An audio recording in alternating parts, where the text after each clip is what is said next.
ప్రియమైన దేవుని బిడ్డలారా, దేవుడు మనల్ని తన రాజ్యానికి పిలుస్తున్నాడు. దేవుడు మన కోసం ఒక పరలోకాన్ని సిద్ధపరిచి ఉన్నాడు. ఆ రాజ్యానికి తీసుకెళ్లాలని, ఆ రాజ్యంలో మనల్ని ఉంచాలని దేవుని యొక్క చిత్తం. ఆ రాజ్యానికి ప్రభు అయిన యేసుక్రీస్తే రాజు. ఆ రాజ్యంలో నీతి నివసిస్తుంది. ఆ రాజ్యంలోనికి పాపులు రారు. ఆ రాజ్యంలోనికి చెడ్డవారు రారు.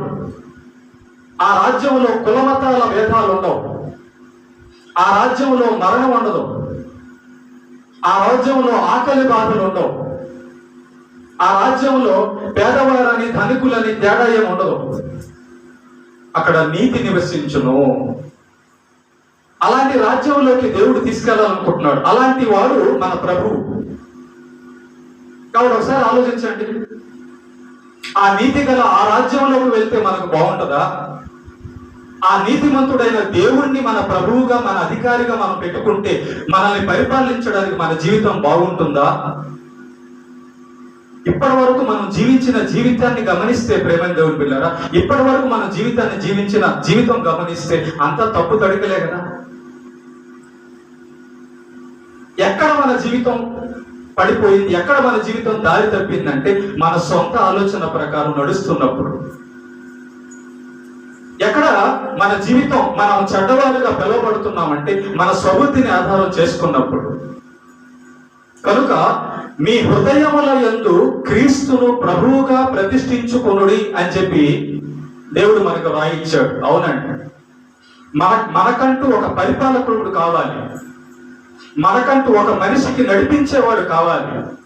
మన హృదయానికి ఒక కావలి కావాలి. మన హృదయంలో నీతి రాజు ఉండాలి, నీతి మాటలు ఉండాలి. అప్పుడే ఒక మనిషి జీవితం నీతిలో నడుస్తుంది. పోలీసులు గన్ను పట్టుకొని బెదిరించిన వాడి హృదయం లోపల నీతి లేకపోతే, నీతిగా నడిపించే ప్రభువు లేకపోతే వాడు దొంగగానే ఉంటాడు. పోలీసులు జడ్జీలు ఉరిశిక్ష వేస్తున్న భూమి మీద పాపం ఎందుకు తగ్గడం లేదు? కన్ను పెట్టి కాలుస్తున్న భూమి మీద పాపం ఎందుకు తగ్గడం లేదు? ప్రభువు చెప్తున్నాడు ఆన్సర్ దానికి. సృష్టికర్త అయిన దేవుడు చెప్తున్నాడు దానికి ఆన్సర్ ఏంటంటే, ఒక మనిషిని దేవుడు నడిపించాలి. ఒక మనిషి దేవుడి అధికారం కింద నడవాలి. ఒక మనిషి హృదయంలోనికి దేవుని మాటలు, నీతి గల ధర్మశాస్త్రము, దేవుని వాక్యం వెళితే కానీ ఆ మనిషిగా నీతిమంతుడుగా బతకడు. ఒక సెల్ ఫోన్ దాన్ని డిజైన్ చేసిన వాడి ప్రకారం నడవాలి. ఒక కంప్యూటర్ దాన్ని డిజైన్ చేసిన వాడి ప్రకారం నడవాలి. ఒక ఇంజనీర్ చెప్పిన ప్రకారం బిల్డింగ్ కట్టబడాలి. అప్పుడే అది కరెక్ట్ రూపంలోకి, కరెక్ట్ నడకలోకి వస్తుంది. మరి మన యొక్క జీవితాలు ఎలాగా నడవాలి అని అనుకుంటున్నాం మనం? దేవుడు ఏం చెప్తున్నాడు అంటే, నీ స్వబుద్ధిని ఆధారం చేసుకోవద్దు అంటున్నాడు దేవుడు, మన సృష్టికర్త. మనిషి యొక్క సృష్టికర్త ఏమంటున్నాడంటే, నీ సొంత ఆలోచన ప్రకారం నడిస్తే నువ్వు పడిపోతావు. నిన్ను చేసిన వాడని నేను, నీకు కాలమును నియమించిన వాడని నేను, నీకు కళ్ళును, చూపును, చెవులను, హృదయాన్ని, శరీరాన్ని, సమస్తాన్ని, సృష్టిని నియమించిన వాడు నేను. కాబట్టి నా అధికారంలో నువ్వు నడిస్తేనే నువ్వు బాగుంటావు అంటున్నాడు దేవుడు. ప్రేమన్న దేవుని బిడ్డలారా, గుర్తుపెట్టుకోండి, ఈ లోకంలో పరిపాలకులను మనం నమ్ముకుంటే వాళ్ళందరూ మనల్ని మోసం చేసేవాళ్లే. కోర్టులో న్యాయం లేదు, పోలీస్ స్టేషన్లో న్యాయం లేదు, హాస్పిటల్లో న్యాయం లేదు, స్కూళ్ళల్లో న్యాయం లేదు. ఎక్కడుంది న్యాయం? అందుకే దేవుడు అంటున్నాడు, నీ స్వబుద్ధిని ఆధారం చేసుకోవద్దు, ఆయన రాజ్యమును నీతిని మొదట వెతుకుడి అన్నాడు ప్రభు. వద్దండి, ఈ లోకంలో దేవుడిచ్చిన జీవితంలో దేవుడు చెప్పినట్టు బతికితేనే మనకు పరలోకంలో స్థానం. అది నీతి రాజ్యము, అది నీతిమంతులు మాత్రమే ఉండే రాజ్యము, దేవుడు ఉండే రాజ్యము. కాబట్టి ప్రేమైన దేవుని బిడ్డలారా, గుర్తుపెట్టుకోండి, యేసు ప్రభు పరిపాలన కోరుకో. ద కింగ్డమ్ ఆఫ్ గాడ్, దేవుని రాజ్యాన్ని కోరుకో, దేవుడి పరిపాలన కోరుకో, దేవుడి అధికారానికి ఒప్పుకో.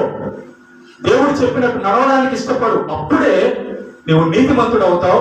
అప్పుడే నువ్వు దేవుడి చేత నడిపింపబడతావు. అప్పుడే దేవుడు నీ హృదయానికి, నీ జీవితానికి రక్షకుడుగా ఉంటాడు. అప్పుడే నువ్వు పరలోకానికి వెళ్తావు. అప్పుడే నువ్వు మరణించే టైంలో కూడా ఎలా చనిపోతావో తెలుసా? నేను ఇక్కడ కళ్ళు మూస్తే యేసయ్య రాజ్యంలో అడుగు పెడతాను. నేను ఇక్కడ కళ్ళు మూస్తే యేసయ్య పాదాల దగ్గర ఉంటాను. సో నాకేం బాధ లేదు. ఎందుకు హత్య చేస్తున్నారో తెలుసా? ఎందుకు మోసం చేస్తున్నారో తెలుసా? ఆ నీతి రాజ్యంలోకి వెళ్ళాలన్న నిరీక్షణ తెలియదు వాళ్ళకి. దేవుడు ఒక మంచి రాజ్యాన్ని మానవుల కోసం నియమించున్నాడని తెలియదు వారి జ్ఞానానికి అందలేదు. కారణము, వారు దేవుణ్ణి కాక సాతాన్ని లోపల పెట్టుకున్నారు కాబట్టి అబద్ధం వాళ్ళ కన్నులకు మాయ చేసింది. దేవుడు హృదయంలో ఉంటే ఎవరిని ఎవరు చంపుతారు? దేవుడు హృదయంలో ఉంటే నువ్వు కులం తక్కువ వాడివి, నేను కులం ఎక్కువ వాడినని ఎవరు చెప్తారు? దేవుడు హృదయంలో ఉంటే పేదవాళ్ళకి అన్నం పెట్టరా? దేవుడు హృదయంలో ఉంటే మనుషులందరూ ఒకటే అని చెప్పరా? దేవుడు హృదయంలో ఉంటే ఒకడు బాధపడుతుంటే అందరు కలిసి రారా? ఒక కాకిని చూడండి, ఆ కాకికి ఏదన్నా ఉంటే 10 కాకులు వస్తాయి. కానీ మానవులకి ఏమైంది? హృదయం లోపల రాజు లేడు, హృదయం లోపల నీతిమంతుడు లేడు, హృదయం లోపల దేవుడు లేడు, హృదయం లోపల ప్రభువు లేడు.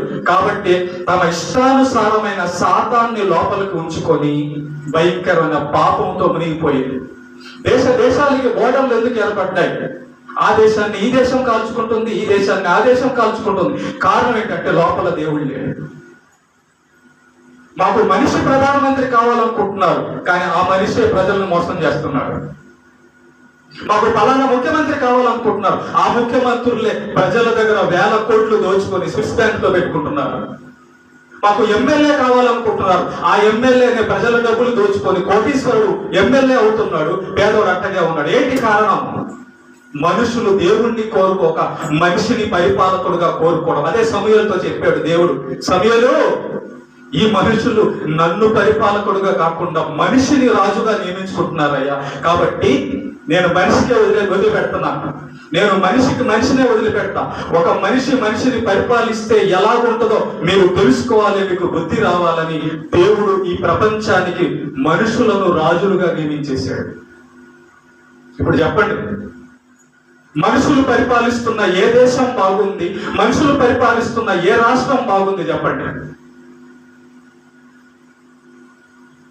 అది యేసు ప్రభు పరిపాలిస్తుంటే